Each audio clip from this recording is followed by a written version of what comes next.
Okay, my name is Dan Doman, and I'm part of the leadership team of the church. And I just want to talk to you a little bit about me, you know, my experiences and where I come from and my background and all those things that make up who I am and how I might relate those to how I work with the church. I guess I start out as childhood. I grew up on a farm. I grew up in the northern part of West Virginia, up in the northern panhandle, about really 50 miles from Pittsburgh. And I grew up on a 27-acre poultry farm. My father ran that farm as a supplement to his income because even at that time, being a teacher and a principal didn't pay all that well. And he was an elementary principal and an elementary teacher. In fact, he was my 5th grade teacher. So I grew up on that farm, and that affected a lot of the things that I had to do. I learned what the nature of work was very early. I had chores that I did, and as I went through school, I had chores before school and chores after school. And you know, so it was a time that shaped me quite a bit. I think back to myself, and most people have some memories of their young childhood. They remember their mothers and they remember this and that, but I don't have a lot of that because my mother died when I was very young. She died when I was 7, and I have some memories of her, but they're not real distinct. And she was a brittle diabetic, and she got an infection that her body couldn't handle. And what made it even worse was that the doctors in Wheeling didn't seem to be able to come up with any solution. And my mother's brother, who lived in Michigan, was a doctor and had a clinic, and he talked my dad into sending my mother up there for him, and she died while she was in Michigan. So the last 6 months, 6 months of her life, I never saw her. But anyway, my Aunt Eva, who lived in Florida, drove to Wheeling and stayed with my sister and I. My sister was 12, and she came up and stayed with us, and one of the neighbors noticed that we weren't going to church on Sunday. And that neighbor came and told my aunt that they were going to stop and pick us up and take us to church. And the church they took us to was the Elm Grove Methodist Church, which was right a couple of miles away from where we lived. So anyhow, so I grew up going to that church. And my dad, the reason my aunt had to come up and stay with us is after my mother died, my dad had well, I guess we would call a depression event, and he was hospitalized for about 8 weeks. And during that time, my aunt came and stayed with us. Like life went on, and we worked the farm, and my dad worked his 2 jobs. And I want to tell you something about my father's influence on me. He was a Bible scholar. He absolutely studied the Bible. He took classes at the University of Pittsburgh and other places in New Testament literature and things like that. And he just really he had me memorize the 100th Psalm, the 121st Psalm, and 23rd Psalm, and several other passages from the Bible. At a very young age, I could spout them right off, you know, and some of them I still can. And but he was a strong Christian person, and he made sure that my sister and I had plenty of opportunity to talk about God and Jesus, and he was always willing to talk with us about it. So I just, I had a religious, I guess, direction early in my life, because that was what my dad, talked to me about a lot. And since we worked on the farm together, we had a lot of time together. Every Saturday we would drive to the farmer's co-op to buy a couple 1,000 pounds of feed, and in a pickup truck, and my dad and I talked all the way there and all the way back, and shared, and it was one of the ways that we really got to know each other, and he got to help me with my faith. I got notes here to tell me what to do next. I went to high school at Triadelphia High School that doesn't exist anymore. It's a middle school like a lot of places have, but in Wheeling, and it was a school of about 1,000 people, 1,000 students, and I did well in school. And I didn't date a whole lot, didn't get started on that, but then my senior year, I started dating a girl who was a sophomore. She was 2 years younger than me, and her name was Shelley Clemens, and we hit it off right away. And we dated for about 4 or 5 years, and that included after we went to college. So we did the long distance relationship thing, which was not all that easy to do, but Shelley and I were very close, and halfway through, I finished my undergraduate degree at West Liberty University and went to the University of Kentucky to work on a master's degree in theoretical mathematics. And I have 2 undergraduate degrees, and both of them were in education. So when I was in Kentucky, I was still dating Shelley, but she was at West Virginia Wesleyan finishing up.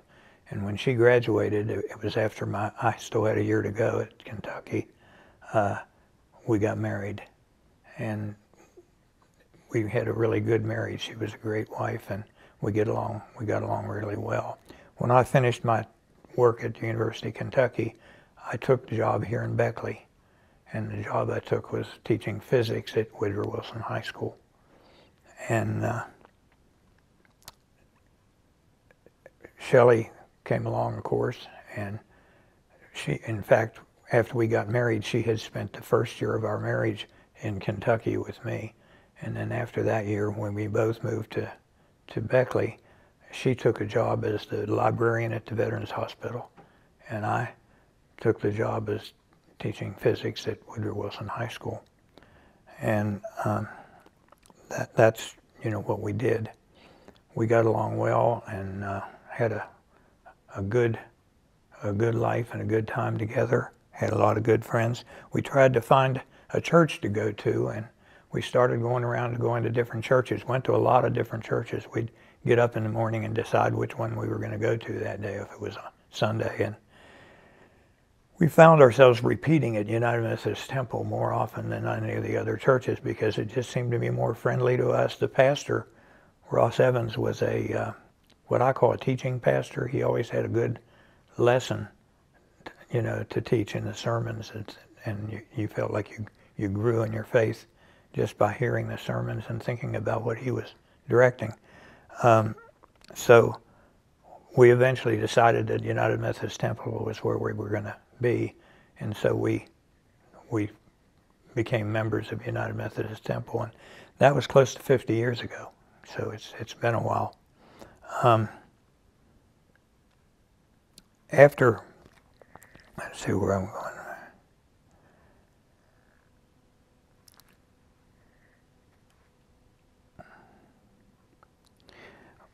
We started, attending regularly at UMT, and one of the things we noticed, and there were other people that noticed it too, is there wasn't any group or Sunday school class or anything for what we were called at that time young adults. You know, we were in our 20s still, and there just wasn't anything. And so we decided to form a group like that, and we started a group that we called the Temple Seekers. And Tom and Marilyn Stone were in that group, and Chick and Janet Munson were in that group. Meg Homan.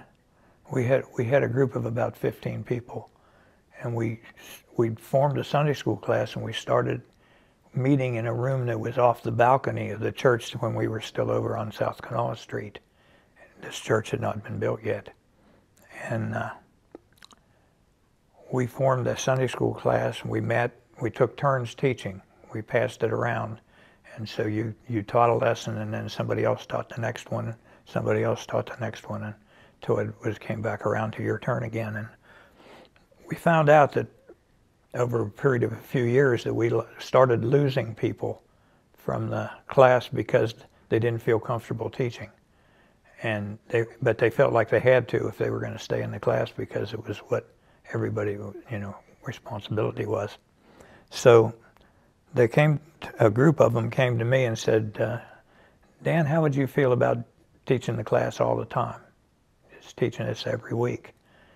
And I thought, I prayed about it. I wasn't sure, but I thought, well, if God wants me to do this, He'll make sure that I have what I need to do it. And so I agreed to do it, and I'm still teaching that class, and it's been almost 50 years now. It's been 45 years, I think, to be exactly. And I think Meg Homan is still, she comes to the class via Zoom, and I think she's the oldest person in the class, and she's still one of the original ones that started the class. But anyhow, when I was 20 years old, my dad died. He had a heart attack and just dropped. No warning, no anything. And he had remarried when I was 14, and so I had a stepmom, and she was great. She lived to be 95, and we got to keep her a long time, and she was wonderful. I really enjoyed knowing her and having her as my stepmother. I guess that's about all the background I want to give you. I just wanted you to know that I was a teacher. As I said, I taught physics at Woodrow Wilson High School for 32 years. So I really enjoyed teaching. It was not an effort for me. I really, really enjoyed it. And part of that might have been because the class I taught was not required for graduation, so the only people that took it wanted to be there. And that was a lot easier than having the discipline that some of the other teachers had to deal with. I guess what I want to say to you is that I do have a lot of background in the church. I've served as president of the council. I've served as president of the finance committee. I've served a couple times as chairman of the staff parish relations committee. I've been coming to the church, teaching the class, and so on for all these years. And I just want to make everybody understand that I see the United Methodist Temple as a friendly place, that people, I feel like the people here are my family. We know a lot of the folks here, and they're good people. I think United Methodist Temple is a consistent outpost for Christ here in Beckley, West Virginia, and we need to keep that going.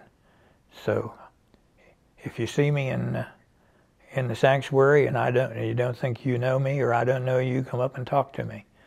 I want to know everybody, but I don't know everybody. And I really think that the United Methodist Temple has what it takes to be a church that will lead people to Christ, a church that will support people in whatever part of life they're in. The people here are, as I say, are friendly and they're warm and caring. I guess that's about all I have to say. I think it's a friendly family place to worship, and I ask you to give us as the board